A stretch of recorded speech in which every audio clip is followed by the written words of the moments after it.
on the bar. This goes to the strippers and the fucking porn stars and them sexy motherfuckers showing shit on the bar. Good morning, everyone. I am your common sense teacher. What are your questions?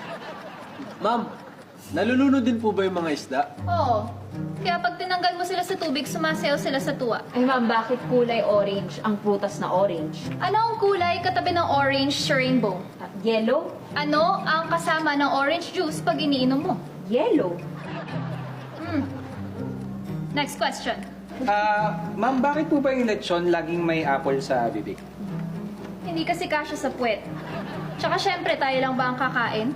Dapat siya din, para balanced diet. Bakit po laging estudyante ang pinagkakalculate sa math? Ba't hindi po yung mga teacher? From the idiomatic expression, it's the thought